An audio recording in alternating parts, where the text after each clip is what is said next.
What is up, everybody? It is the first podcast of the new year. But that being said, it's January 14th, and I'm not a believer of saying Happy New Year's past a certain date, even past January 1st. Not into it. I don't even think I said Happy New Year's on January 1st. That's just how it is.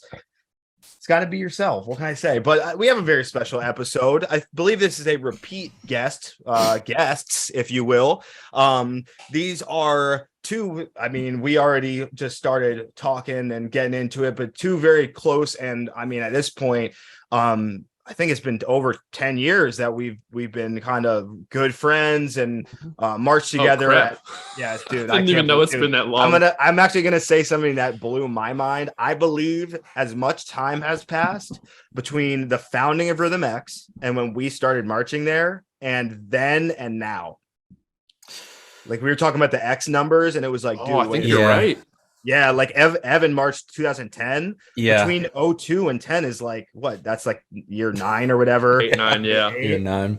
And then we came in 11. Dude, we're in year 2023. So we are more than halfway in on the back end. Well, yeah. Awesome. That's pretty I'm kind of down with that, though. Yeah. I mean, it's cool. Waged out a drum corps 10 really years cool. ago, too. Same shit. I know. I feel like we're somehow old, yet we're not old enough. And that's just like such an interesting generation to be. But that being said, everyone, we have the aged out boys. We got Evan Worrell. We got Mike Fantini. You can already hear their voices. You likely recognize them from the work they do on their Aged Out podcast, where they talk about all sorts of marching arts activities, specifically drumline and percussion. But it's awesome to have you guys. Evan, how are you doing? I am good, man. I don't usually do these early in the morning, but I woke up early. I went to the gym. I got my coffee. I wanted to get juiced up and ready to go for you. Things are good, man. Just working, doing the podcast, going to the gym, teaching private lessons. Teaching a lot of private lessons right now. Actually, it's kind of overwhelming, but that's dope. Yeah, we all were talking about our morning routines before we got on here, so learning more, deepening our friendship. Mike, what's up with you? You're going to Cincinnati today. What else? Yeah, not a whole lot. Same as Evan, just working. Today is actually an off day from the gym for me. I was lazy. I slept in a little bit. I was planning on getting up early before this and going, but my bed felt too good. I couldn't get myself to get up early enough. But just working and heading to Cincinnati later to hang out with some old friends and non-band related. Believe it or not, we do have some non-band friends in our lives, but it's good. It's good to have a balance. And you're going to Rheingeist, which is a really good brewery for people in the Cincinnati area or Northern Kentucky. Highly recommend going there. I saw Evan hitting some 105 dumbbells on the flat press, which I was definitely impressed with. How many of those did you do? I did 4. It was actually kind of ironic because we were supposed to record Thursday night, and then we just we all got busy, whatever, life happens. So I ended up going to the gym, and I wasn't planning on going to the gym, but it was one of those workouts that just kind of surprises you. Like, I wasn't like super juiced to go, but I started to get into it, and I was like, man, I feel pretty good. And so I was just like, I'm going to go for it. And I don't think I've ever hit the 105s before, but the weights felt lighter than normal that night. So I just went for it and hit it 4 times. I was like, man, that felt good. So it was a little PR for me. That's how we do it. He's making that aged out shirt look real small, everyone. Medium. When you buy a medium, size up if you plan on hitting the dumbbells. We got some evidence here today on Evan, but we're going to be talking right now. We are in this part of the season is super weird. It's like we are pre-WGI competitive season. The January meetings, aka the Janual, just took place for DCI. So DCI is like kind of cooking in the background. WGI is about to pop off. Guards coming first, drumlines coming second, as well as wins. And it's just like that moment where we're all kind of like, what just happened with all these like seasons, because literally BOA, band, WGI, and DCI are all in the rear view now, and we're just like, okay, what is this year gonna look like? So this is like, I think the theme of this episode, if anything, is like, where is all this going? Because to start with DCI, man, it feels weird. I mean, obviously my personal experience, having been in the teaching space with DCI for, since 2013, and now taking time away, I feel in a very weird space. You can imagine. And there have been so much movement in DCI. And obviously we're going to talk about the rule proposals and the one that passed and all the others that didn't. But how are you guys feeling about just like the DCI percussion game? Because I feel like other than those top 3 or 4 groups, everything just got moved around. It's like so crazy, and I like don't know what to expect. I think a lot of people are going to try to do a lot of different things. Pretty specifically, the groups that come to mind are obviously Carolina Crown with the staff changeover that we all know about. It'll be a different vibe. It'll be different. It'll certainly be interesting to see how those collective brains mesh together from a creative aspect. That's the core. Their stylistic differences.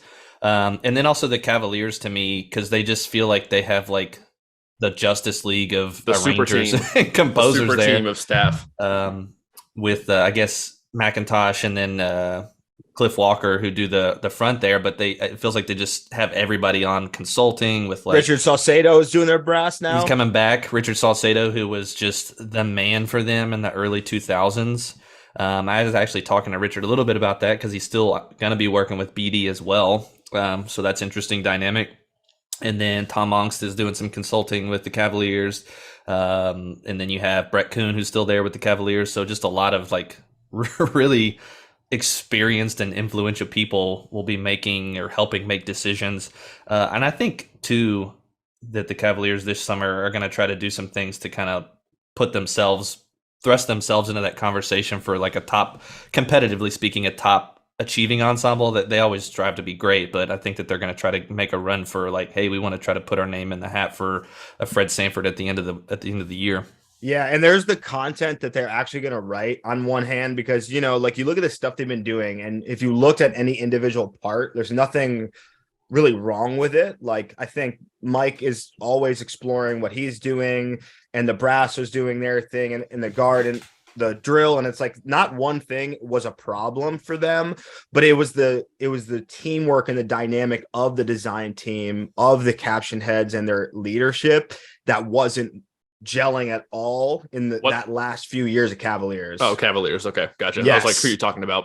Yep. Yes. Cavaliers specifically. I know, like, you know, the design and the pressure they were putting on, and some of those guys, and just sort of the dynamic between them. Cause I don't like, their shows are okay, but it was like that thing was missing. Like, you need a special dynamic, that interpersonal dynamics between the designers to actually get what you see those top 2 or 3 teams being able to do with the design. And then the second you drop off, it's like, okay, what's going wrong? Because it's not one thing, I guess you could say. The puzzle piece, and that below that top 3 or 4 groups in drum corps, like you said, like I think of it like the puzzle pieces have to fit together right to get that complete package of a show from a design standpoint for it to work for the judges and the audience and all that stuff. And I feel like once you go below that top 3 or 4, you really do notice like the pieces are there, but almost like they're not. It's almost like you're doing a puzzle and one piece you think it fits, and it's like not quite fitting right in. Something's off. And I just want to back up for a second. Yeah. Evan mentioned Crown, and we're talking about a lot of movement of staffs and everything. Crown is the group that I am the most curious to see what happens. And I know Jared Andrews personally, who's the battery coordinator there, working with Mike Jackson now. I don't really have any insider information per se in terms of details, but I think my prediction is like Mike Jackson did his thing at Blue Knights, right? Very unique style, very just that flow, all that stuff. Kevin ended as the creative director at Blue Knights. Keep in mind. So I have a prediction that we're going to see a different Mike Jackson at Crown, a very different approach, I think, than what we saw with him at Blue Knights. That's I don't call it a bold statement, but and what do you mean by that though? Like what? Like, well, something's got to bend. Like, because Crown's style is just different than what they so did different. And I just think you're not going to see Blue Knights 2.0. I think Jared with the battery, I think Mike with his writing approach, maybe a little out of necessity or just wanting to change it up. Because I know Mike can do a different stuff than what he did at Blue Knights. I just think he's going to go creatively in a different direction from a writing standpoint with the battery music. And that's definitely possible. Yeah, that's possible. I bet Jared, being who Jared is, I think he's going to give Jared a lot of leeway in the style of the battery playing and the style of that, and like the lot process and the warm up. And again, Jared's not giving me any nuggets of information. I just think knowing Jared, and I marched for Mike 10, 11 years ago now, whatever. He's capable of taking a left turn from what you expect from him, and I think he's going to. He's going to need to, and here's why. Even more than just from a battery standpoint, it's like Michael Klesch, who is the music coordinator at Crown, and really like one of the highest end dudes there making the decisions and making the final calls on things. Michael Klesch writes a very certain way. He writes long phrases. He will lay out an entire movement of music, and he'll hand that over once it's been threaded and weaved together from a brass standpoint and sometimes a keyboard standpoint. He would write things out on that first layer, right? And obviously there's like, hey, can we get a space? There's like that space part. And then there's also that integration and that coordination that we were talking about, where it's like, all right, we're slowing down in the composition process and we're saying, how can we weave in battery voices so that we give them that exposure, so that this brass moment is also this battery or percussive moment, and it's rewarding both captions equally or to some percentage, right? And what the interesting part about how Mike Jackson writes, and this could be a strength, this could be a weakness, is he can write in space. He can just write compositional ideas, and he doesn't really need a melody for that. And I know, having talked to him as well, like writing to the drum corps thing is one of the things that not that he doesn't like, but like that's maybe not his bread and butter, because he is so out of the box and he likes to make drum lines sound different ways. Michael Klesch is very much marching 101. Like, he really gets what it requires on a brass instrument to get those points, right? Those two things, like that creativity and that fluidity and that lack of wanting a certain pulse or a certain thing that goes too long and Klesch, they're going to have to do something with that, because what we're going to see from an overall design standpoint is this idea, segmented. And that's okay. Like, we did some of that too in our tenure at Crown, as you guys know very well. But that high level of composition in DCI is the meshing of the amazing Blue Devil snare idea and the amazing trumpet visual idea that are happening. And it's gears working together, not one thing then the other. And I would argue that's going to be a part of what they work through, at least with their overall design. Right. Well, that just gives the show an element of flow that you have to have. I mean, I mentioned before we started recording, one of the issues I had with drum corps outside of those top few groups is I feel like the show ends like 3 different times, because there's those segmented things where it's like, oh, now it's over. Oh, wait, never mind. No, it's not. And it's a pacing thing. You might have individual amazing segments throughout a show that are just kind of individual ideas, but you have to connect the dots somehow so it flows, either tells a story or stays on the theme of your show or whatever it is. So, yeah, I think what you're saying too, both of those things kind of couple together. When a show feels long, it's not quite right. When you feel like, man, this is just really going on, and you're not just enthralled in it and it feels like it goes smoothly and you're like, oh man, that's over, then there's something that just isn't quite clicking right. And like you were saying, Dan, what Mike Jackson and Kevin are able to do, like in the indoor scene, when it's just a blank canvas and they have all the open room, the success in what they're able to put together there is obviously undeniable, and it works. But being able to integrate that within what Crown does will be interesting, because Crown is just so brass oriented. I mean, even from the rule change that they proposed, and we can talk more about these, but they wanted to get rid of one of the music analysis judge to just make it a brass person, which of course they would. They have phenomenal brass every year. That would probably really just boost them up a little bit competitively, just having someone who's going to think less about percussion and more about the brass.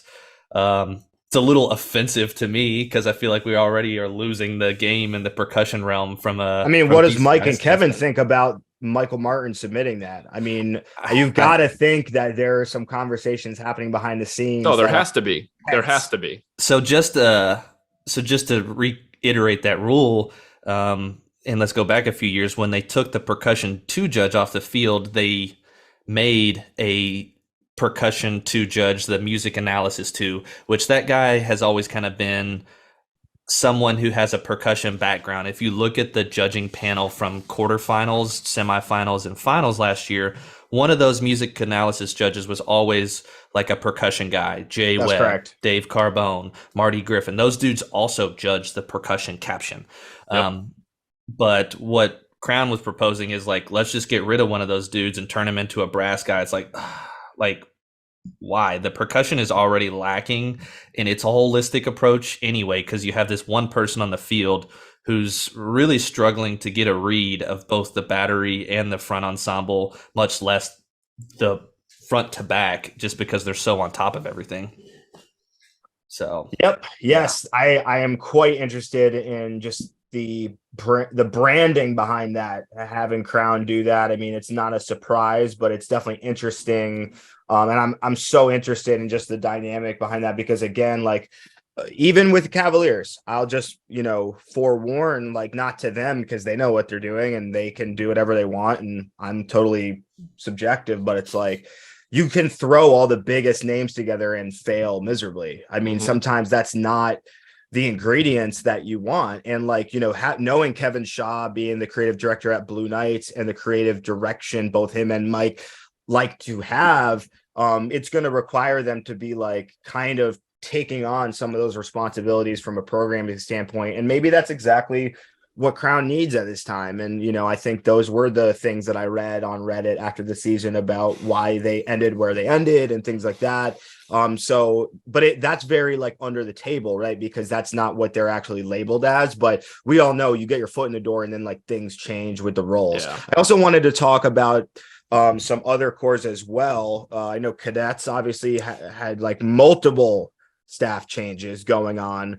Blue Stars, they had Rick Barclay in with the battery, and it seems like something went wrong. RCC, I was hearing possibly bringing Sean Vega back, so something's going on there. We don't know. What other percussions? I heard that. I'm not sure about who's writing for RCC right now. I don't know, honestly. It's all I'm gonna find out though. Yeah. They're not doing it's, dude. Blue Devils staff website's very ambiguous. It's very like borderless. You're not exactly sure what's going on. But the Cadets, so they brought back Lee. You guys just interviewed Lee. They brought Travis, James Sparling, and Jake. They're all occupying battery leadership roles. Some of the staff from last year came back. There's some new guys, but very unknown what's going to happen with that. Lee is also still at the Crossman writing for them. So I'm not sure. I'm not sure what's going on with them. I personally think the Cadets are going to continue to build off what Tom and team did last year. I don't know what was happening behind closed doors. Like, we've talked to Tom a few times on our show, and we don't have any in the know on that kind of stuff of how it went down. But I thought Tom did a great job with the Cadets percussion last year from an outsider looking in on the final product and everything and the progression they made throughout the season. Lee is obviously a student of Tom. He knows Tom, he writes. I would say he knows the Cadets. He knows the Cadets very well. I think it's the best possible move they could have made to continue off of what happened and the progress they made last season. And see, if I look at these top arrangers' writing styles, Lee and Tom have similarities with the aggressive approach they take when they write battery music. And, a lot of fast paradiddle figures and paradiddles and triplet rolls in and out, and just the way the phrases build. I notice a lot of similarities looking at the groups they've written for. So I think that was smart. And I think Lee also, he's got a roster in his back pocket of so many teachers and techs that he's either taught himself or worked with at past groups. I think James Sparling is great to bring in. I think Travis is going to be a great asset. I don't know much about the tech staff they've brought in at this point, but from the top down, a lot of the tech staff are people that were there. Okay. Correct. So, and that makes sense. They had a successful year in my eyes. So it makes sense to keep some of them around, and if not all. And I think we're going to see see really good things. I think the Cadets are going to have a strong summer. I agree. Then they brought in Anthony from Crown, Gilliland. Yeah, Monty, and so Andrew Montero, who's obviously the front arranger at GMU and did the sound at Crown last year, which was definitely the best year they ever had with sound design. He was removed when they brought Kevin in because Kevin does that. So he's writing the front and the sound at Cadets. Anthony really co-writes the keyboard stuff at Mason as well now. And I didn't know that. Nice. So he has Anthony. Yeah, and Anthony, by the way, is a Chino and Pulse guy. He didn't march, but he's one of Ian's guys. He lives here in Kentucky. He lives in Kentucky. Yeah. If you guys aren't connected with him, he's awesome. He's my boy. Very good friend and awesome dude. My argument with the Cadets is this: if Lee can harness Travis the way that he harnessed Zach Schlicker in 9, Mm-hmm. they could pop one, because Travis has the freshness and the contemporary indoor education and experience, and the youth and the perspective. And I think Lee has the brain and the knowledge to like give that template over. And I have seen the process start to happen, and he's definitely handing Travis the music and letting him do what he does. And I think that would be healthy. Just knowing what Lee comes out with, he's very dense and he's very like athletic and rudimental. Mm-hmm. And I think Travis can provide space and meter and rhythmic flow and sticking flow and things like that. And it could be a healthy marriage if done, appropriately and with care. I hope so. I mean, when that transition was happening, of course, I was talking to you and I was talking to Travis a lot, and Tom Ongst was like kind of texting us back and forth. I mean, I won't say I didn't know anything about what was going on because Tom was texting us, but I'm certainly not going to talk about any of it. And there was other issues with the cadets that they were trying to figure out.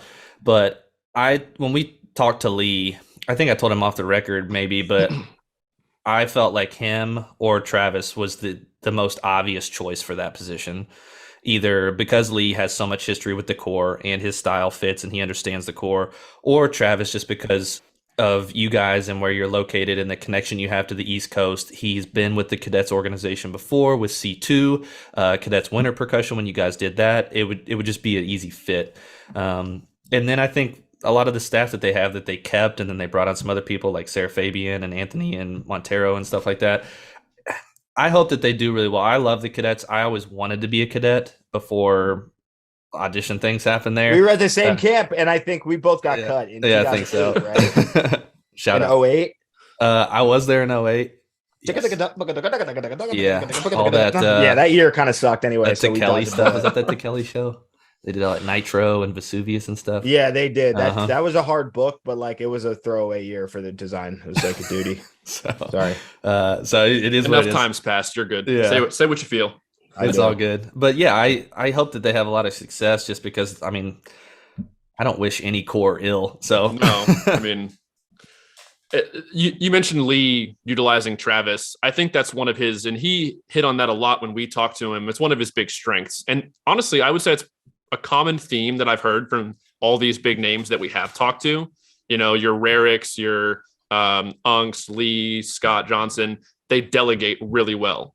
They're still trying to learn, even at this advanced stage of their careers. And they're humble enough to say, this person brings something awesome to the table. I'm going to let them run with this element of this program. And, I might give pointers that I have and from wisdom of the years and everything, but he's doing the right things, it seems, with this takeover, with this switch happening. And again, I'm very excited to see what they put out this year. Yeah, I agree. I hope for the best. And, I think everyone getting better is better. It's still competitive. It's still going to be, I think the Cavaliers thing is interesting. We're definitely going to learn.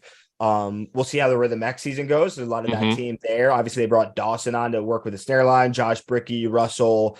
I know Jared Andrews is actually at X, right? Is he still there? Not really. Yep. Okay, so he's there. So, but we'll kind of get a sense of what Cavaliers are doing and what kind of. I know Mike has advertised the book is going to be aggressive. I don't want to like put too many things out there. I don't want to put out there. That being said, let's jump into these rules. I think there's a few we're going to dig into. 1 second.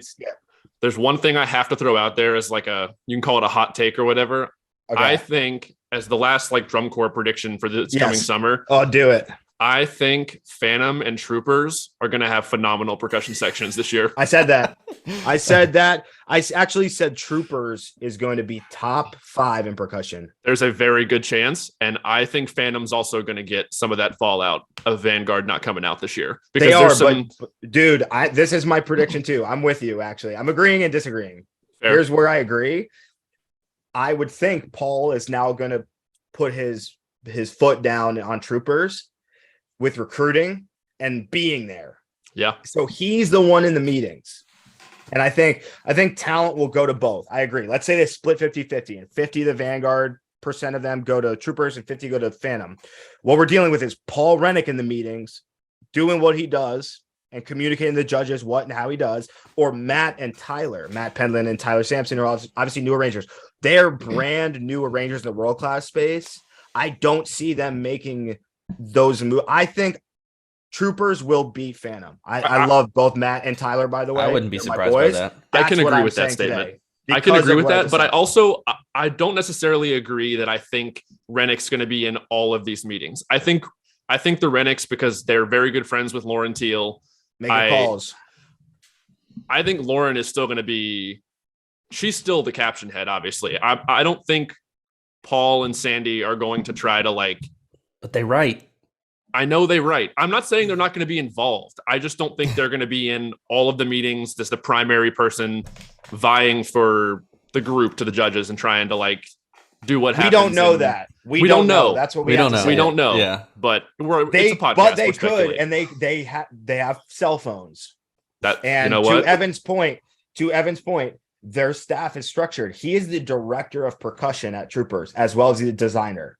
So to Evan's point, should he choose to step in, it's structured into their hierarchy, and it wouldn't be, I guess, on paper inappropriate. And if you think he wouldn't step in and right that ship and kind of step on Lauren a tiny bit, I disagree. Also, just imagine Paul being phoned in or going in if he's there at a show for critique. So why did you have us down tonight?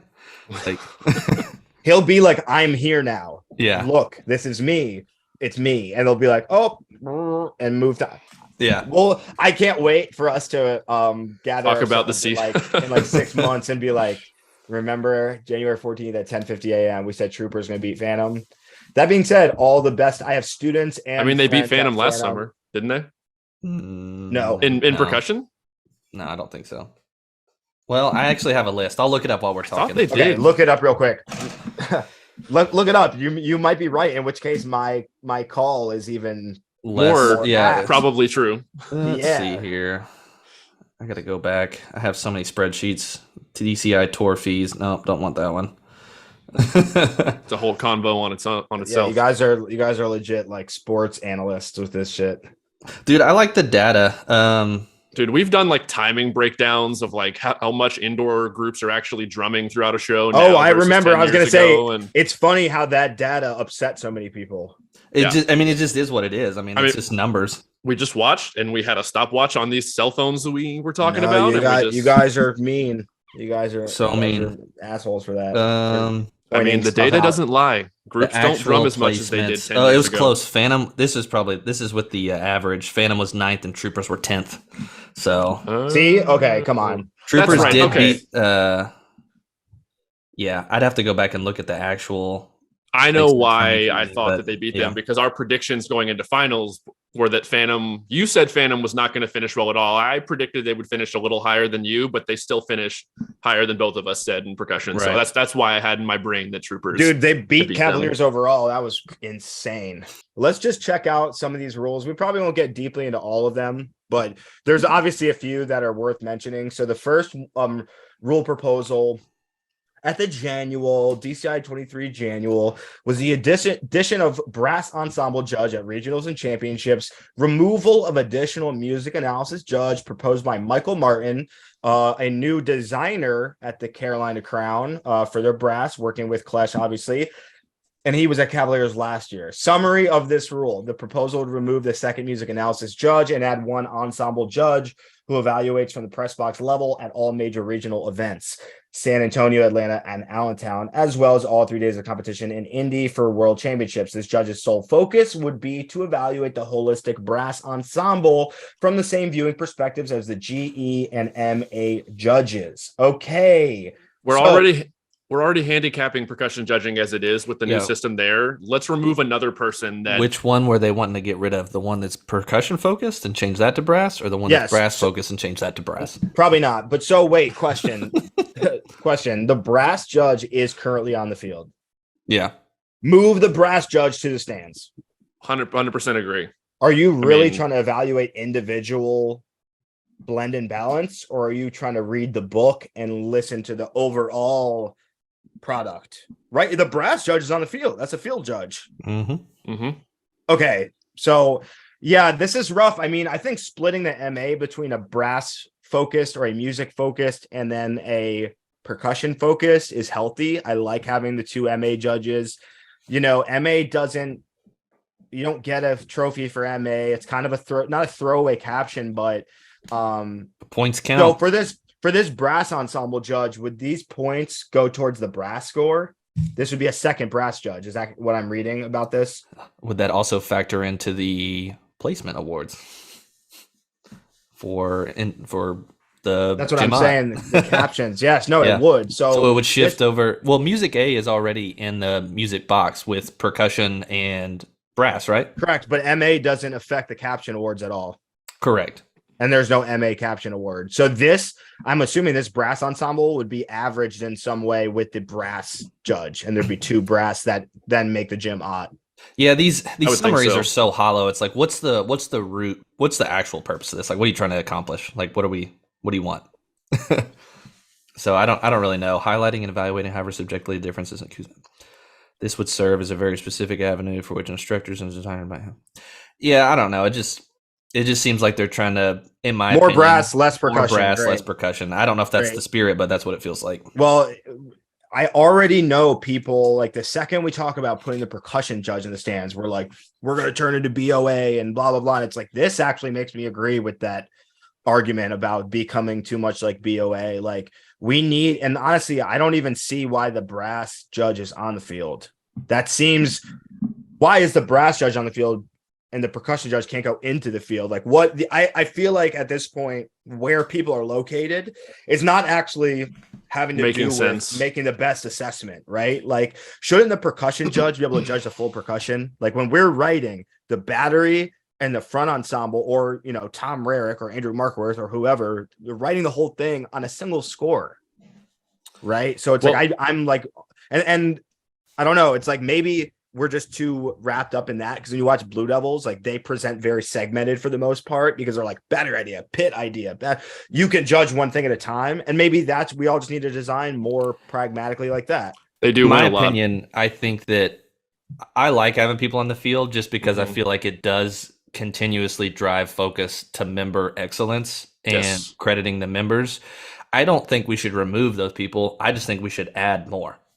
Like, I don't think you have to like solve one issue by like getting rid of another or like change it. Just add. Can we? They're like, oh, money this, MA. money why don't we cut music analysis? Yeah, just cut MA. Make one of them brass and one of them percussion ensemble. Yeah, I would be totally fine with that. Like, you have a brass guy in the field, a brass guy in the stands. You have a percussion guy in the field, a percussion guy in the stands. You average and the percussion guy in the field can go on the field. That's what it used to be anyway. Yeah. Like, I felt like we're going in circles. Like, the we P1 kind and P2 of are in the box. I think we should have P1 and P2. I think he should be able to go on the field with knowing you have to. The problem with the field thing is you need to research your routing at the level of a Mike Lightsky. Mike Lightsky literally writes out a map for what part of the shows he can go where. I think one thing that'd be alleviated with having P2 instead of MA2 would be that, well, one, you wouldn't feel inclined to catch everything. You catch what you catch and you go, next time I'll get something else, and you move on. The second thing is a group that might read really well with it, and this is like not even likely, but like, let's say a group reads segmentally well on the field, but ensemble is boring, or ensemble like doesn't make sense, and then you get hit up top, you're getting actually a way better average of like well-rounded. Yes. You're going to get the credit for that segmental stuff you're doing really well. And you're also going to get, I don't want to use the word knocked because I think it's a build-up system, just like WGI, but like, you're going to get less credit, and it's going to get called out that the ensemble cohesion might not be there, or the arranging might be boring at times, but you're still going to get credit for that nasty snare phrase they nailed. You know, realistically, if you're good on the field, you're probably good vertically. Yeah. Like, that's kind of ridiculous to just like think about. But I talked about Vanguard last year, and they were good. Like, their percussion on the field is fine, but the writing and the way the music was laid out, it didn't have the flow and the memorability. It was a weird year for like the music they chose, and it hurt them in the percussion caption. Right. Their drumline, their pit were as good as ever. Right. But at that level, it does come down to the risks that you're taking and like what people take away from an impression standpoint.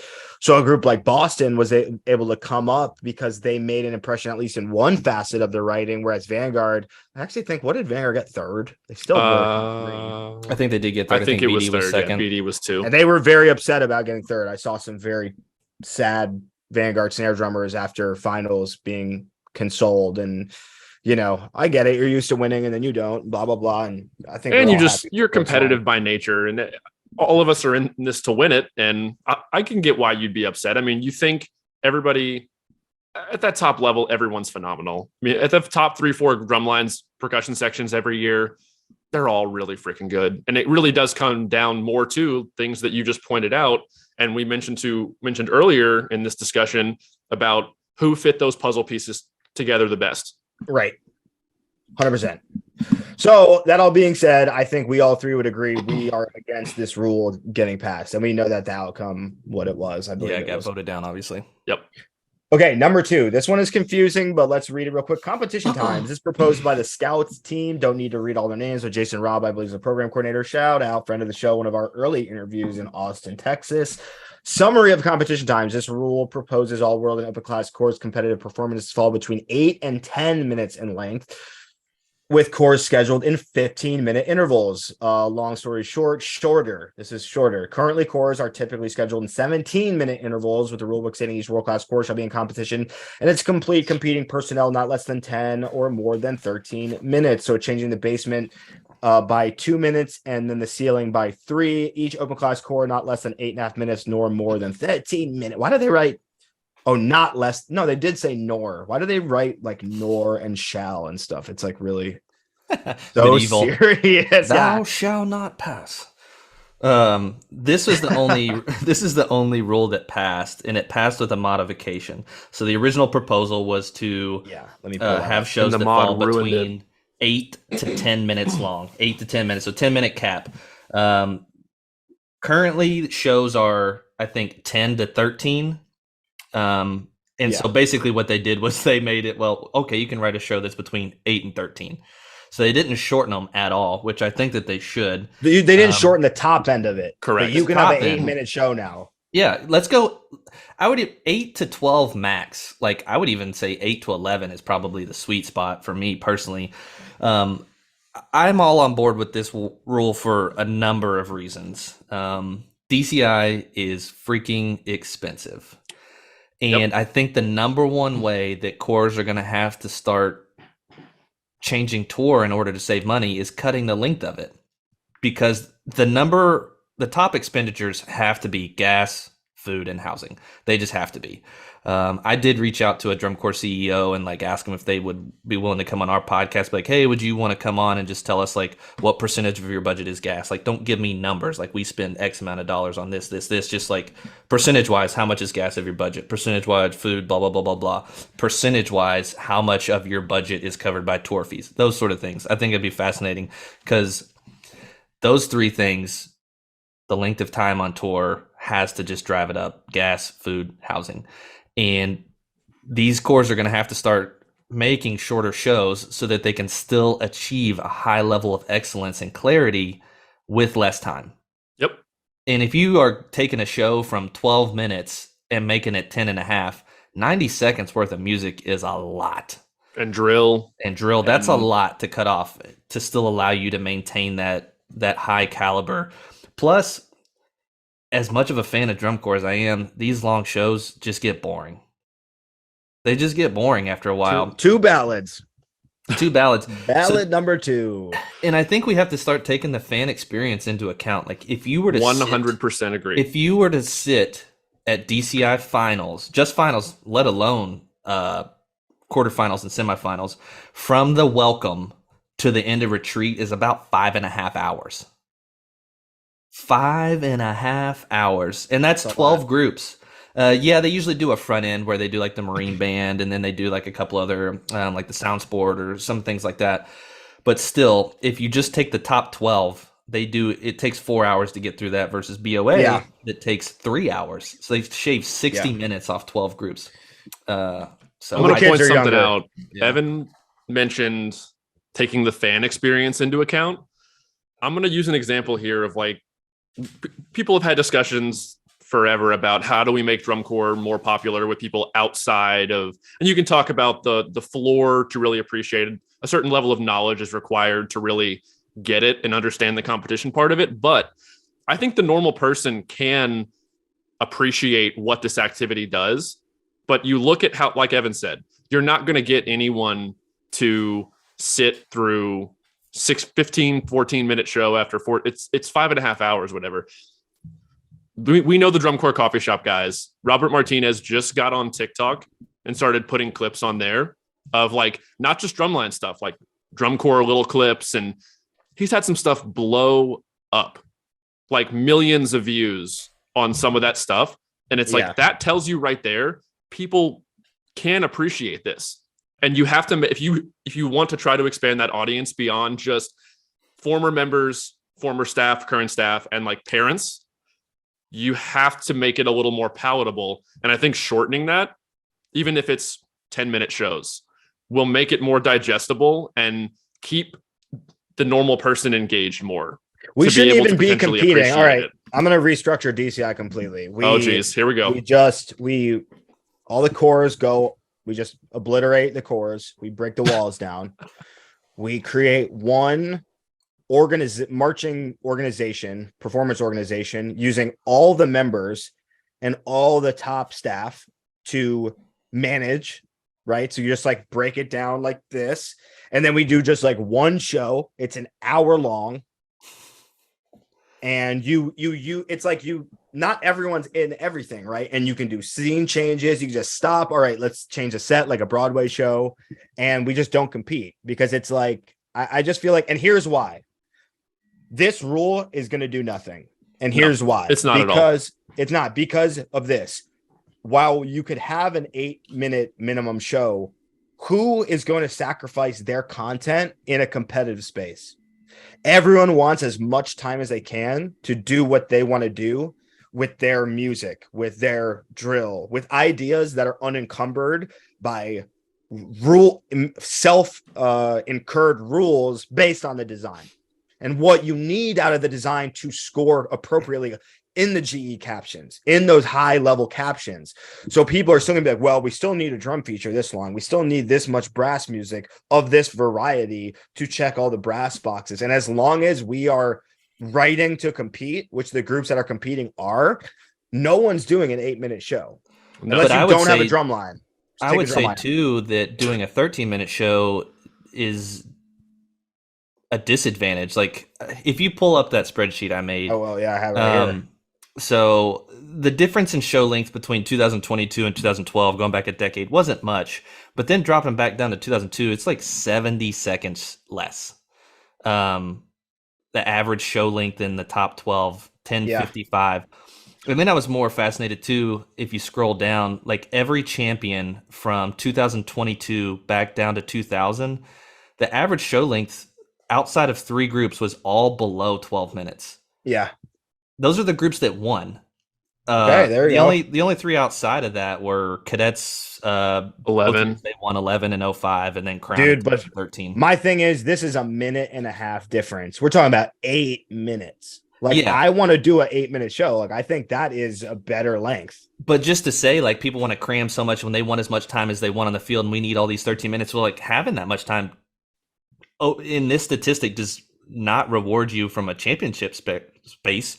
I mean, maybe you're finishing pretty well, but you can overstay your welcome. I mean, you just get long totally and you get more. Oh yeah, SCV was over 12. I mean, dude, what I'm also looking at here, not to like shit on this idea, because I think you're right. These are outlier shows. These are like really, really good shows. This is not like a normal year. Like, okay, 2000 Cadets, like the best drum corps show ever. Oh, only followed by, like, these are teams that had their shit together like really well. And I think, again, it's hard to be concise when you're trying to just wrangle personnel and the flow of how the work is getting done. And these are like the best examples of drum corps shows at all. And I actually think that's the more interesting data point, is the most goated shows are also shorter. I mean, that Phantom show, Spartacus, that told an absolute story, 10 minits. Mm-hmm. Yeah. But this team was operating at lightning capacity. Like, but firing on however you would say, they're firing. Yeah, they're firing on all cylinders. At the same time, we were talking about like shows that just don't quite get it. Like sometimes if you have more time or have less time, it forces you. Like, I got to get my point across like right away. Like I got to agree. You have to trim the fat so to speak. I don't You've have got to make like, it lean and mean. I also loved watching going back to 2002, and like there were zero pre-shows pretty much. Like everybody just started. Like they had the hands and then they just went. I was like, this is great. Yep. And I honestly do miss some of the old school uniforms. I don't miss how hot they were, but the look. How they look. Was like, I mean, damn. I kind of like what Cadets did with their like Very much sleeve. I think that was the right like, you know, level to it. And I agree, like the identity of the uniform thing is cool. I think part of length here as well, other than the composition aspect and trying to compete, is props. That moving physical structures across space takes time. And you know, Blue Devils, they do it the best, but there's not a lot of Scott Chandlers out there. You know, like not everyone has figured out what him and Jim Vanderkoff and Jim Moore do at John Vanderkoff and Jim Moore do at Blue. Like these are outliers who have the theater Broadway experience, and then everyone else is trying to do it. And in fact, it's probably making their shows longer while it's making Blue Devils shows shorter, and it's doing this even more. You know what I'm saying? And they probably, to go back to the BOA up. comparison, like obviously those high schools have a pretty healthy like parent following to help them get on and off the field that drum corps don't have advantage. And props is a big one too. Sure. Like if we had less props, we could probably get on and off the field faster. We don't need 17-minute intervals to set up the 6 skate ramps that we have on our field. A little downside up reference, but or whatever it is. I mean, the prop thing, I know people, I don't really care from props from a financial standpoint. I know some people out there are like, oh, they're spending so much money on props and electronics. It's like, well, not really. They sell that stuff. It's not as expensive as people think it is. It's not as much of the budget as people think it is at that high level. Nah, I mean the big boys are being Personas and Yamaha and all these companies are, and you're reselling it for sure. It's when you need to get your the thing is the entry, the ticket for entry is so high now if you want to, and that's why it's like, you know, you hear people and you see people go, I'm starting an indoor group. You're like, I bet you are.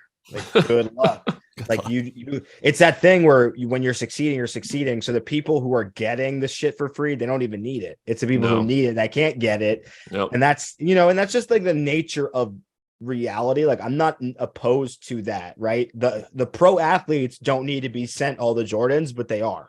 It's really an advertising play. It's advertising. It's all marketing. Why are these teams wasting money buying new uniforms? Like, well, they're not really. They're not buying uniforms. They're no. I mean, but like again, like Pearl probably hooks up like 2 groups for indoor. Like I think Mystique is outfitted for free. I think X is mostly outfitted for free. But like we have to pay for our front at GMU. Like there's levels to it. Just, you know, there's just you have to get like, and we would all agree. That's the funny thing is like as much complaining as like I would do or like we do about like that type of thing, like Vic or like just like wanting that level of I don't know, not I guess exposure and that level of trust from a company. It's also like, we need to like get there. Like I've kind of come to a point where I'm like, you know what, I'm gonna do this how we're doing it now. It's not like we have nothing, and when we medal, I know it will have been on us. And then when the companies want to come in and level up, I'm ready to do it. But I'm like I don't know. I'm not in that place where it's like, we deserve this. And that's like, you know, we've done well, but like,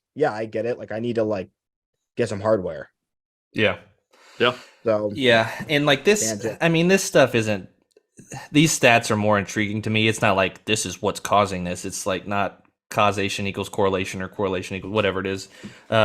I just find it fascinating to kind of pour through data and be like, what are these trends? Like, what are we doing? But like, I mean, when you're doing a show, and like, I'd put the caveat on there. I didn't really include pre-shows unless it was something that seemed pretty significantly staged or like people had to take time.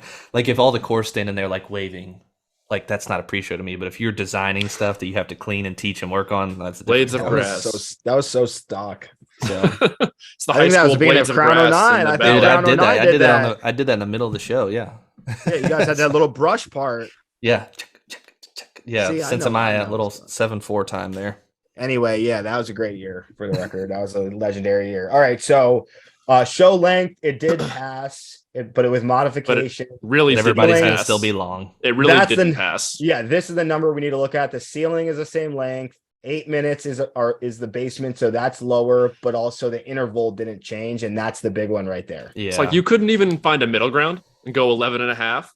take the 1 reason minute off. finals, like they wouldn't even find a middle ground. The reason finals is so long is because compared to BOA finals, there's about, I think it was like 22 minutes of extra time for intervals. And then DCI typically, they didn't last year, but typically does an intermission that's also like another 22 minutes. So just makes it longer. The only reason I would love to hear the counter arguments for that rule change. Like what were the people saying that were against? It's too different, man. It's just too different. We need the time. We can't get off the field that fast. They had to have a better argument than that. Like they had to have something profound for them to not change the ceiling. No, they don't. And here's why: because the profound arguments happen in the room, and then the directors go off and actually decide if it passes. And when the directors go behind closed doors, they're like, "Yeah, so we know what's really going on." Nah, the Woodwind rule passed, and they're like, "Nah." You know what I mean? Did it? So it's like, I mean, when I was there in the 2020 year, yeah, interesting. Passed, yeah, and then the directors were like, "Oh yeah, all the alumni are going to stop funding us, so we can't do this." And that's just what it is. I mean, yeah. So that money makes the world go round. That passed, but not really. It was kind of whatever. Okay, let's quickly go through these. Yeah, none of these passed. Yeah. None of these passed. Caveat, but number 3 was change the captions General Effect 1 and GE2 to GE Music and GE Viz. Again, this was Michael Martin. He's going heavy. Newly appointed to Carolina Crown. Summary: the proposal would change the nomenclature of the GE judging captions from GE1, GE2 to GE Music and GE Visual. I don't BOA. like this They're at just all. making it G. They're just trying to make it like BOA. Like I would be more intrigued on like what they wanted to change the sheets to say. Like, what do you want to change the sheets to say then? Just feel like the more parameters we put up in these captions, the more they go, I'm kind of crossing captions, but wow, it's like, can we just enjoy? Like when you experience art, it's not just like, oh, I'm the color judge of the painting and I'm the texture judge of the painting and I'm the size and I'm the shading. And I'm like, when you engage with something as a person, like different things hit at different wavelengths. And it's like, I hate how many restrictions. I already think like I'm going down. This is my new thing. The judges, WGI judges, there's 8 of them, and they do 1 through 10. That's what you get. Like Olympic judging. All right, you got a 9.75. Holding up signs. No caption. Because, dude, they're not judging the captions that they're assigned to anyway. I'm telling you right now. I've heard enough tapes to agree with you on that a lot of judges will jump captions sometimes and speak on things they shouldn't be evaluating. They should, dude, but they should. They should just be able to Yeah. They should just be able to assess it and enjoy it. So you like it more like the ice skating, like the Olympic style judging. Yep. Like everybody gets like, all right, here's your take. You just give them a rank like it's Rotten Tomatoes. You know what I mean? Like you get a 39%. And then we can have user reviews. I literally think the audience should get a small portion of the outcome. That'd be interesting. To your guys' point, Rhythm X would have won last year. Probably. Well, they had the most generally effective show according to the judges. Yeah. So again, yeah. But anyway, that's all to say. I think we want less barriers and not more. So I don't like this, and it didn't pass anyway. All right, pacing of evaluate. It's like these 3 people, like so classic. And I see Jim was there. Pacing of evaluation. This is again the Scouts guys summary. The proposal introduced a 10-day exhibition period at the beginning of 23 DCI tour, providing performers with an opportunity to transition the competitive season with a series of non-scored. Okay, nope, don't like that, and that didn't pass. I don't know. I guess to save money, but whatever. I don't like that rule just in general. This one I don't completely disagree with. I feel like this is the blue coats rule. It's against the blue coats. Yeah, this is the brass amplification parameters rule that's signed off by not only Scouts leadership as well as Crown leadership and Cavaliers leadership. So the summary is this proposal stipulates that short-range personal microphones cannot be used for ensemble reinforcement of the horn line.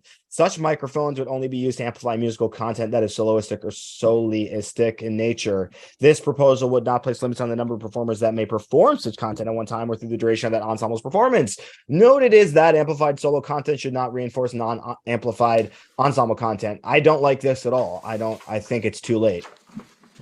It's too late. It feels like the cat's we're out too of the bag, far down the rabbit hole at like, this point. I don't like people like double miking their parts and stuff. Yeah. It's like it's freaking loud. DCI is loud. Like we don't need to make it louder. The augmented sound. I don't think people are doing that as much as the outside thinks they are. Like I don't think everybody's like, oh, they're just like auto tuning the horn lines. Like you know how hard that would be to do live. That'd be almost impossible. But the electronics they're just done. it's out there. It's baked in the cake at this point. That's why I'm saying, like, this whole, like, become a performance organization focused on actual entertainment and not judging granular content is like, this technology works, so we should use it. One thing you were talking about, like a 40 or a 60-minute show, if you haven't seen it, during the COVID year, Tarpon Springs High School Outdoor Performance Ensemble, they did the marching band, and I don't know what other organizations in the school were involved, maybe the choir, maybe the theater, but they did a 40-minute production of Hamilton. Yep. Yeah. And it was nasty. See, that's cool. It was nasty. They broke the rules, man. And the whole ensemble wasn't playing it the whole time. It wasn't the whole band. It wasn't, I mean, it was because they're not worried about content judging. Yeah. They're just making music and performance art. Like, people don't care about these like really high level technical things that we're trying to impress the judges with. It's not what people care about. I do like the competitive aspect, though. I will say that. I'm a competitive person, but we're part of, we have this ingrained in ourselves. I think there is an avenue of the activity that could bring more opportunity for people if you did have, like, I would like to like similar to WGI, there's DCI competitive and there's DCI like entertainment, to where you have these groups that like, hey, we're gonna have an organization that we're gonna do it on a different day. Maybe it's on Sunday, maybe it's on Friday or in the day, where we're gonna put on like productions, and it's just like gives people the opportunity to march and compete and learn at a high level, but it's different. I don't know. I just randomly thought of that, but and maybe DCIE is like the best of the best. Because my thing is like, are you going to pay? Limit. Are you going to pay or are you going to get paid? Because in the current DCI thing, not only do the performers pay $5,000 a year, but I would argue the instructors basically break even unless you're a designer making $10,000, which just those top level ones are. Everyone else is essentially losing money teaching. So it's like, dude, like, if you showed me DCIE and you presented me with like a role and a thing and you were going to get paid this much, and it was like, I mean, there's a real bubble to what we can ask the kids to pay, like $5,000 for real. It's getting ridiculous. The instructors get paid basically nothing. Like, that's the thing, is it's not like the kids are paying more and the instructors are getting paid more fairly. That's not what's happening. If you do, we have to all see that.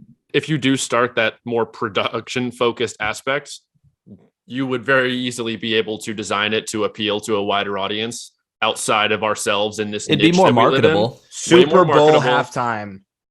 Yeah. I mean, we are so talented. This is what is insane. Look how talented our best people are, and they waste it doing something that no one watches. And that's very sad. Like, if Scott Chandler, Jim Moore, John Vanderkoff, Paul Rennick, like, that's like the blast model. The superstars teamed up.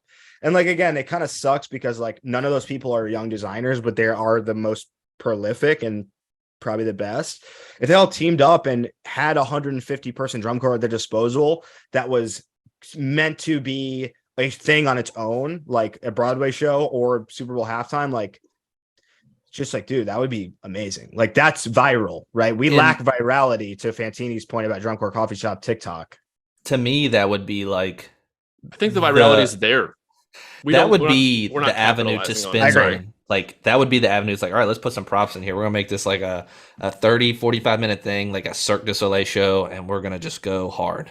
Or even Blue Coat 16, to your point, if that was marketed the right way, no one cares that it's this circuit. They care about kids running up and down ramps in synchronized. It's like that video in Japan when they're walking and it's like that coordinated walking thing, dude. Like, if you can, like, that's the thing about effect, is that there's intellectual effect, but then there's like the regular person effect, which is like just the dumb, just the wow. Yeah. Just the wow.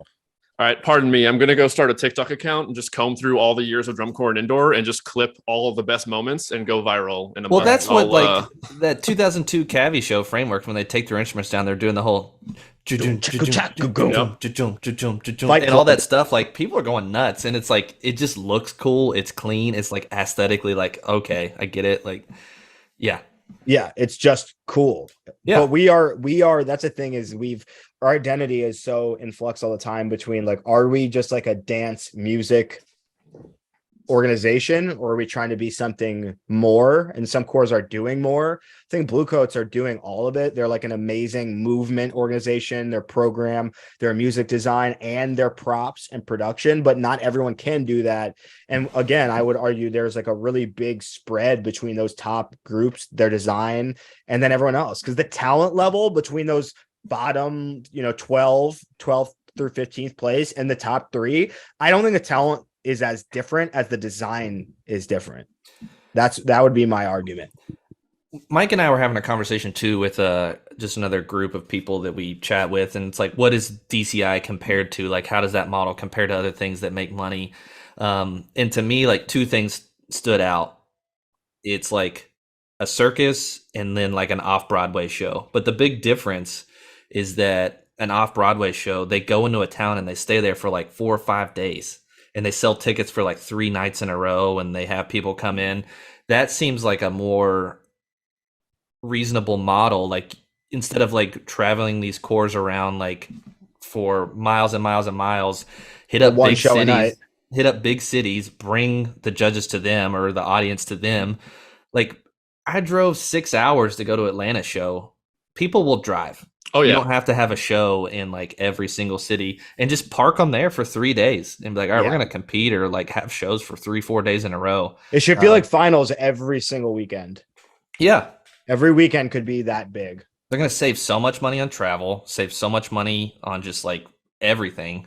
And you can just bring in more people and like, all right, you didn't get tickets to this show, like we'll have tickets to the next show. Well, let's kind of transition this convo. I do want to talk WGI as well, just knowing the time of year, but I am wondering, when I heard and then saw that Vanguard was going defunct, or whatever the technical term they used in their PR and marketing was, and then Dan Atchison is obviously retiring, my gut tells me that more change is afoot. That's beyond like these little rule changes about judging. And then obviously this last one, brass pre-recorded stuff like didn't pass, basically nothing passed, as it usually doesn't.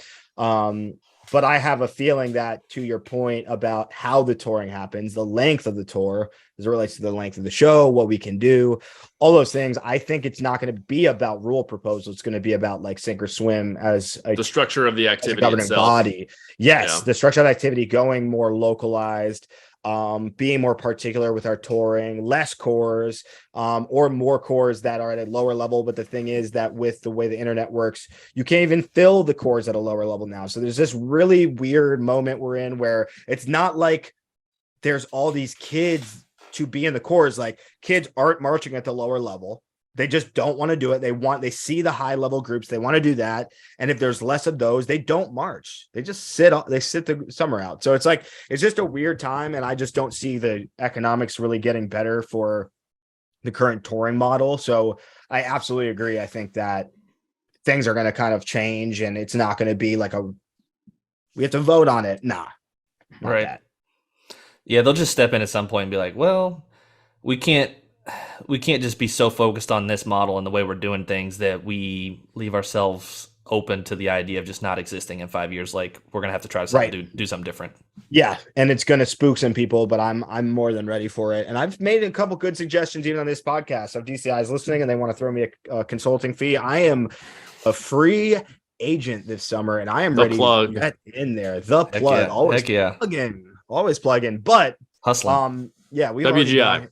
Yeah, let's talk WGI a little. We haven't seen any groups announce anything. I think I love how we just keep pushing it back, and what we're doing for GMU at least is we're going to make our announcement the weekend we go out, which is like in February. I think that makes sense. I don't think what's the big deal? Like, why do you think more people are going to come to your local circuit shows because you announced your show 3 weeks and tried to build hype on Instagram? Like, it's something to check off the list for sure. I think we all feel like we just have to get that done and put that out there. But I do think, at least in the percussion world, like, we're pushing it back more and more. Mm-hmm. But I'd love to hear, like, between last year and we all look, we get out of WGI finals and we all like have our awakening about where the activity is at and what expectation is from the judges, and we all learn something. And, I think if I could go back to 2019, which was the last full-fledged WGI, it was the Broken City year setting the highest record. And you saw, even before that, you saw the people coming out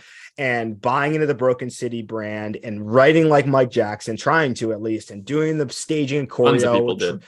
Tons. And I could name so many. I'm not going to.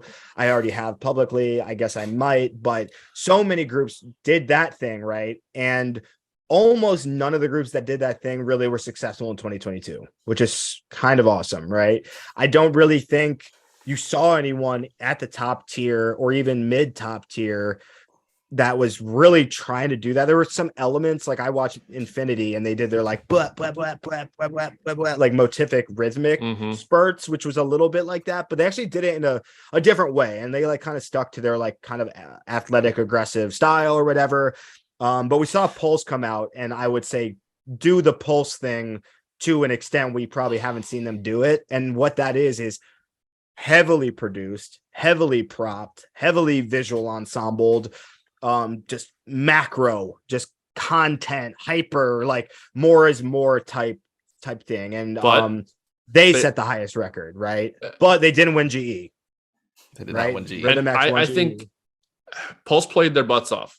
Like, that's the reality of the situation last season. And like, they played their butts off. They were very clean in the stands. I agree. It was like flawless. They did what you said they did what Pulse always does. And I mean, to an extent, yeah, they didn't win GE, but they're going to be super clean every year. The system they have in place, the members they get every year, they're going to have a high level of clarity. They're going to be at the top of the conversation in terms of the PA judge, and in the hands sub caption. Yeah, there you go. But I think that's going to be the same thing they do this year. Pulse has been doing what Pulse does for a long time now, and they've been being very successful doing it. So that's my first prediction. Pulse is going to be super clean again, and they're going to have the same kind of very produced shows we come to expect from them year in and year out. I don't think they're going to buck the system. I don't think they're going to come out and do anything crazy. Their cleanliness is what did that back in 2010, which kind of put them on the map and made everyone notice and believe. And, you know, the way that they produce is very much about the personnel they have. John Mapes is writing the book. He's writing the drill. His wife, Rochelle, is her choreographer. And she has extensive dance background. Yeah. You can tell. Yeah. The movement program very much so. As good as I think she anybody. like teaches dance, teaches dance, like the studio or something. Like, she that does. is a big difference to me with like a program like that, because you can tell when that visual ensemble is very well educated in the information and somebody's dedicated to like filling out the entire show versus like other groups where they have a large visual ensemble and they have a lot of stagnant time or stagnant moments. Yeah, she has 38,000 followers on Instagram. So Wow. she like has her own dance following and brand. And I think Pulse is like, when I think about Pulse, I think about, you know, like a Blue Devils or a Vanguard in terms of like the cohesion and the depth of their visual side of things. It's for sure. It's really, really solid. Yep. And I see, so that being said, I think, Mike, you're spot on. I think they're going to come out and be great and they'll be top whatever, and they'll be amazing and they'll be Pulse. And I think that's what they know how to do. I want to clarify too. I don't say they're going to do what they do from a negative standpoint. I think it's a positive for them because obviously what they do works. Like, they're in the conversation every year. I don't say that from like, oh, they're just going to come out and be exactly the same. Like, no, I'm not saying it from a place of negativity. I'm saying it's their strength. Like, they do what they do super well. So they'll put little flares in there and change little things up. But I think overall it's going to be Pulse. In general, I don't really like the massive visual ensembles, like 6, 7 more. If somebody like Broken City, they hardly ever have they ever had a visual ensemble? I don't think so. So obviously it's not a necessity because it's just hard to do really well in this space. Yeah. Like, there is the WGI Winter Guard space for indoor guard and dance. And when you have like a group like that, that's like 7, 8, 9, 10, if you have them all out there for a lot of the time of the show, it's hard to keep it captivating. So that's one thing I hope groups start to get away from, is just like massive visual ensembles. Probably not. And then money. Yeah, that's money. Good point. It's money. Good point. 14 grand. Yeah, and then another thing that I hope people start to get away from is the let's take our drums off and do ballet. Like, I just don't like that. It seems very performative. It seems like we're trying to check a box. You're going to love our show, dude. You're going to love what we do. It's okay. so that. It's literally that. But it's because of, like, what I was telling you guys, like, it's because of that. And you said ballet like a joke, like, oh, ballet. We are literally doing ballet, dude. I'll be interested to check it out. But you're going to laugh. That's the thing, is it's supposed to be a criticism of what we all feel we're supposed to do, right? Gotcha. Oh, kind of like what Ayala did, like a DC. Now we're doing what you wanted. Like, is this? That is literally the point. Is okay. It's like these are the modules of indoor that you have to do to, check. We're checking the box. Here we go. Well, I mean, and sometimes it feels like that less unintentionally than what maybe you're trying to do, but it's just like, well, we're just going to do this and do that. And like, this is what we're supposed to do. Yeah, this is what we're supposed to be doing. So here we are. We took our drums. You got to write this.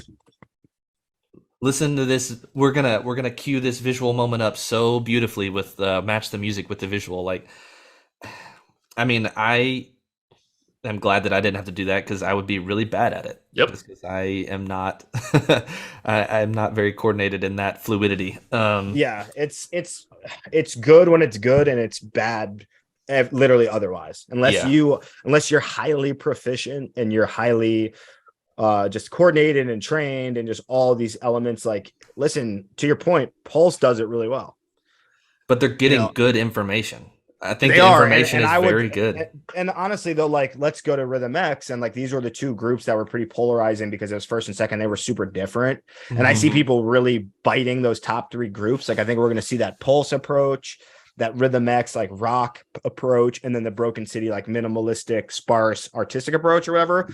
I didn't think Rhythm X's visual ensemble was done as well as the Pulse one. I thought the Pulse one was like, I couldn't tell who was who. Where Rhythm X, I was like, well, this is a Nirvana show, but they look like White Snake. Like, the main chick looked like a metal rocker, and she was like doing, like, it didn't match what I was expecting and what I was hearing. And I was like, oh, they have a visual ensemble. Pulse, I was like, they have a lot of people. Right. Mike, you talk about trends you might see this year, and people always try to emulate the top, but people tried to emulate, like you mentioned earlier in this part of the discussion, Mike Jackson and his approach at Broken City, with how he writes and they design there. I think a lot of groups tried it last season, because I know I saw a lot of evidence of like, oh, they're trying to channel their inner Broken City with this concept or whatever. But I think a lot of groups tried it. It didn't work that well for a lot of them. And I think they made them realize, oh, like, it literally takes, like, only Mike Jackson can do what Mike Jackson does. You have to have the players, man. That's the next thing I was going to say. You have to have the horses that Broken City has to make it work. And all these groups realize, like, it's just a reality. We don't have the talent to pull this off, nor do we have the designers that can design it in the way Mike Jackson and team do. So I don't think you're going to see as much of that Broken City type of show in the lower ranks of WGI. I think it was tried. I think people learned their lesson, and I think we're going to. Oh, Michael, I completely disagree. Well, I guess I'm optimistic. I hope people would have seen that you can't do what they do without what they have. Or it's very difficult. I want to avoid an absolute statement that nobody could pull it off, but why would you want to succeed just by copying? Yeah, I want to work my own identity into the activity until that is what people deem successful, rather than, like, listen, I could go out and buy a box 6 show, and maybe me and Travis actually talked about this, but what if we went and bought little boxes, that which confines us, and we do Pulse 2014? It's like time and place and the members, and it's like, we wouldn't even win, right? Yeah. So it's like, it's all about the moment and catching the wave and like doing the right thing at the right time, and like knowing it's not about what just happened. It's about what you believe is going to happen, right? And where you believe things are going.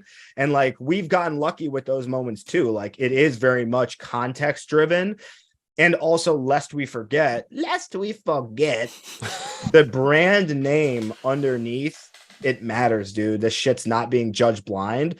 Mike Jackson can do what Mike Jackson does, because Mike Jackson has been basically orchestrating and composing the judging and the approach to WGI with Mark Thurston since he was at Mission Viejo over the course of over 20 years. You know what I mean? So it's like, and is it fair to like, one, we should just say, yes, that's a real thing. Those are the politics. Those are the realities. We all get it, right? We don't need to like pretend that's not a thing for all those big names. And also, I think that's an issue within WGI is like, they will give credit to people simply because of the people behind the design, not because the thing works better or worse. That's my argument. I'm not saying that for Broken City, but there are groups that I would argue that for. I think what I hope to see a lot this winter too is somewhat what you were talking about. People just trying to do the right thing at the right time. Maybe not trying to do like emulate a certain other thing, but making shows that are just memorable. Like you can walk away from humming or singing it. Two shows from me from last year that stick out the most, that I remember the most, are Rhythm X. Like I was singing that for weeks. Here we are now. And then Infinity Nirvana. Show. Yeah. And then Infinity Show was just very memorable for me just because I was like, was it a new concept? Like the time thing and like going back? No. But the things they did felt fresh. It felt creative. I was like, this is really well done. I just appreciate it. They did play well, obviously. Yeah. It made sense. I just hope that there's a lot of opportunity for groups to use melody and harmony, things that aren't just like riffs. Like we didn't just play a lick and then into another lick and then into another lick. And then we had this sound and then we had this front ensemble run. Like the cohesiveness of WGI is just as important as the cohesiveness of DCI, probably even more so just because you have less instruments to work with. Soundscape wise, you can make a lot happen, but I just really like those shows that I can remember. Like they have a song that stuck out to me, a song that I recognized, something that like took me back to a moment in my life, or they was like, oh, I remember that song when I was a kid, or this or that, or I heard this there, or like I heard this on the radio. I like that stuff, and I think it's easy to digest and entertaining from a fan perspective. Mm-hmm. Definitely, yeah. I mean, it's no surprise too. Like, oh, I walked away humming Rhythm X. Just like, yeah. Do you mean Kurt Cobain? Yeah, like, exactly. Yeah, one of the most iconic songwriters of all time. Like, good call. That they made a good call. You just talked about focusing on making a production that could appeal more in DCI Nirvana. to a broader audience. X's show last winter, you could show to a normal person, and they could probably enjoy the 7-minute experience and be like, oh, that's really cool. Like the way the boxes were super creative. That's the kind of stuff. And I feel like X also was 7 minutes long. Yeah. More digestible. But if you look at X's track record in history since their rise to the top and how they've maintained it there, they probably have the most shows that you could show to a normal person, and they appreciate and are entertained for 7 minutes. And have moments where they're like, oh, when they did this or that, that was so cool. Like they don't understand the intricacies and the clarity of the drumming or the front ensemble playing. You can certainly tell that they're proficient, though. There is a difference. You can tell they're very good to it. But like, well, even back to 2008, like, oh, they used Justin Timberlake, and 2009, it's like, oh, they used what's that? Dreaming with a Broken Heart, John Mayer. And they just, I mean, they're good at pulling those rock shows or just pop culture stuff. John Mayer? Was it John Mayer? I think it's John Mayer. No, that was somebody else. Or Dreaming with a Broken Heart was the OH show. Yeah, the snare thing. But anyway, yeah. I agree. Jason Mraz. Yeah, there it is. I think that might be right. I think Rhythm X refuses to sacrifice their, accessibility for certain things that would push them into that first place spot. And we've seen it happen with 2018. We saw it happen this year where they're like, we're doing this. Like, we're not going to like apologize and pander to the judges and the sheets. We're going to like play loud. We're going to like rip things. We're going to be aggressive, and I think that's their thing. And sometimes it hits, but we've seen them take second a lot of times. Like I think 2018, I love that RCC show. I could go back and forth. I could argue for both shows. I think this past year I could go back and forth. Like it's about what values you have. And I think Pulse is so attuned to what works in the WGI medium. They know how to sound clean inside with their tuning and their writing, they know what comes across, their clarity of intent, all these things. But I wouldn't show Pulse to really someone like even my wife is like, nope. My brother ends up watching a lot of this stuff, and he's been around marching band, drum corps, indoor, from coming to groups that I was in and everything. So he kind of has an idea of what it's all about. There's a lot of stuff. I know with drum corps this past season, he sat and watched some of the regionals that I watched on our couch, and he was just like, they're going the wrong direction if they want normal people to watch this stuff. Yeah. He just straight up, he was just like, no one would like, I'm not going to lie. Cause he's the sports kid in the family. Like he was the football, baseball, all that stuff. He's like, what you all do is really cool, but he's like, this is not where the uniforms need to go to make it more palatable. It's not, he goes, I'm not an expert, but you mean dressing up at Bob the Builder doesn't work for as an outsider, he just straight up was that like, Blue Stars a couple years ago? Yeah. Blue Stars. Yeah, they had some lumberjack years there. It sucks really though, and this is a paraphrase from a Judge comment on a tape, but it just kind of stinks when you're like listening to a Judge tape from like Rhythm X last year, and they're like, oh, well, I wish that I can't really hear the front because the crowd is going crazy. I wish that like maybe that was taken into consideration in the construction. Oh yeah, I remember this. Like, so now you're penalizing them, or at least like what the no because the crowd is so loud. Like it's like, I mean, that is literally the dumbest comment I've ever heard. But they're getting dumb comments at a higher level. Not to derail this, but I need to dip sometime soon to make sure I can get Cincinnati on time. But I want to make sure, and you all obviously can just keep going if I have to bow out. Well, but, we can wrap. We've talked about Pulse. We've talked about, I think Broken City is going to keep Broken Citying. They're going to have their motif. Definitely. There actually is a little part of me that thinks Mike might throw a curveball at everybody this year. I hear you say that, but I want to tell you that I've heard about the Crown book, and I think you're going to be vastly disappointed. Well, we'll see. I'm going to hold out and see if what actually ends up going down. But so Broken City is going to Broken City. Pulse is going to Pulse. I think where you're going to see the different stuff, at least at the top of the game in MCM. World Class, is you're going to see Mystique go back to what they usually do. They tried something very different, and they bought into it from a member level standpoint, like they always do, the theme, the way they had their haircut, all that stuff. But I don't think it worked. I don't think it worked well for them, and the scores will reflect that as well. I think you're going to see them go back. You know, they always have that kind of tribal element a little bit to a lot of their shows, and I think we're going to see, I don't want to say the whole top five is going to be a return to form or a continuation of form, but I think RCC and X, and I know this is kind of stock because they're the two that usually do try the different stuff from a show design standpoint year in and year out. I think we'll see unique things from both of those groups. And I think you'll see Mystique go back to what they normally do, or what's more reminiscent of what they've historically done with their show designs.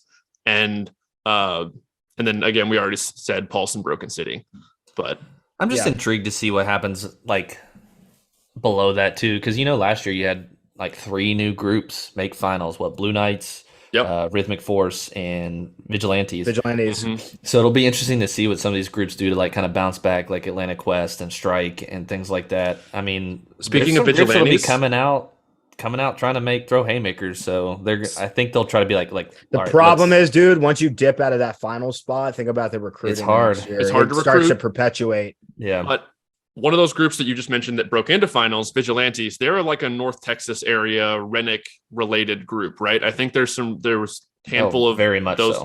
So does Rennick still have the policy where his kids can't do indoor? I don't know, probably. So if he still had that in place, I think you'll see more of those Vanguard North Texas people that weren't doing indoor because they weren't able to because of marching for Rennick at Vanguard. If he still has the policy, I don't really know. I'm talking out of my butt right now, but if that's the case, I think you'll see Vigilantes be even more talented because they're going to get some of that Vanguard and North Texas people that are able to do it now. Yeah, I watched their lot from finals, and to be honest, it just didn't come across at a high level. It was perfectly together, but it didn't have a brand and an identity that you need even to sit where we are currently sitting. I think it was very just like clean, like stoic, almost clean, stoic. The music was very, it was like, it didn't have the dude to compete in the independent world at any level. You have to bring the risk factor. And I think they definitely rode clarity into finals. Yeah. And that's fine. And they could do that again, but I don't think, even to speak on Monarch, it's like you need to start to carve something out that makes you remember them. And I think Monarch had a really stratospheric rise when they, had that team with like Don and Richard and Ben and like some people. Don is now gone. Richard Henshaw is on the program seat. I think he's figuring it out. And they just, you need to come out and swing with the identity, you know what I mean? And what you're doing with even your concept itself, that you're choosing to, I don't know, take a risk, I guess. And even in what, the top 5 do consistently, there's risk taking just in themselves. Like they just do what they do. And they, that the Mystique drill is going to be hard. That Rhythm X is going to play some stuff you've never seen played into drumline.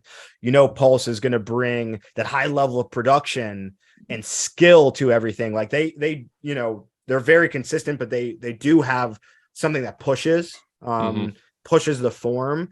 And there's groups that fall into the shadows of that. And being clean can definitely get you in, but it's not going to get you much past that like bottom quartile or whatever.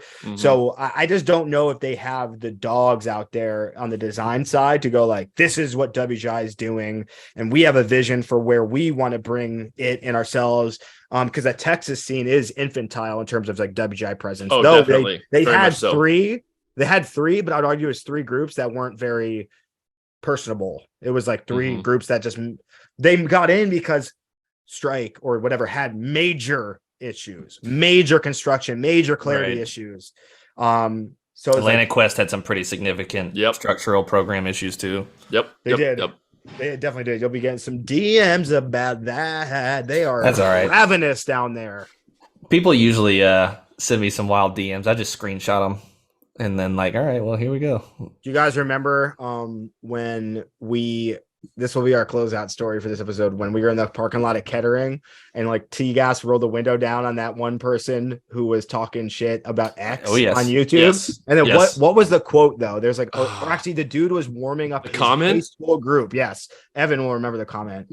Oh, I can't remember. Dude, I know it was something about like, mediocre, like blah, blah, blah. This was 2012. Yes. And you know what? I think it was 11. Are you sure? Maybe it was 11. I think it was. I know 11. Exactly who it was who said it though. So do I. And he's a friend now, so it's fine. But I remember Tom when I don't know who this is. I need you all to tell me off the air. We offline we'll remind you and you'll be like, oh yeah, duh. But they marched in a different Ohio group and said something about, commented on a video publicly, and we obviously figured out who they were. And then while the dude was warming up his high school group, Tom was like, hey, like, you gonna say that right now? And the dude was like, and then like we were in the car. And he came up to the window. We rolled the window down, like, you do one of these, like we're like, what's good? He's like, I just wanted to apologize and blah, blah. We're like, yeah, whatever. And just like rolled it back up. Evan just texted me the person's name, and I now remember. I remember now. Yeah. So many hilarious things happened in that Kettering parking lot. I can't even possibly recall them here. I would shenanigans, but so many funny things and great. Dude, that 11 and 12 season, those 2 seasons, there's just so much funny stuff that happened. We were so bad in rehearsals. We were bad kids and all that stuff. And there's just amazing. Buddies, the carpet store. Dude, Travis and I talk about all the time. Like, if our members acted the way that we did, we would like just bug out like that. We were just so crazy, but it was what made it our special time, dude. I'm sad that probably doesn't exist anymore because of just how drum corps and like the world has gone. Like, we were just in a really special moment where like the staff and members had a different relationship, and I'm sure they still very are, much like, so. I think, and we don't say different in an inappropriate way. It was just like a more they trusted us. They knew we were at that level. We were totally at the level. We could do anything, I just always think back to when the 12X season almost didn't happen. Like that ensemble almost folded. We took a month off in December, and I think I'm pretty sure I can say this now. Like, we got 4th, and we took a month off in December, and I think there was a text exchange between like the designers. I don't remember who sent what to who, but it was on the lines of like, if we don't rehearse next weekend and have somewhere to rehearse, we need to just fold the season and come out next year. Yep. That almost happened. Whew, and that set the path for a lot of other great things to happen. So, and that was such an awesome year. And we can reminisce, but let's jump off. Everyone who stopped by today to listen and check in. This was a badass episode. Thanks to the Aged Out crew. Follow them at all their respective platforms on YouTube, Spotify, Apple, Instagram at Aged Out Podcast. It'll be easy to find them if you just do a quick Google. Evan and Mike, thanks for stopping by as always. Super solid episode. We'll see everybody next time. Peace out.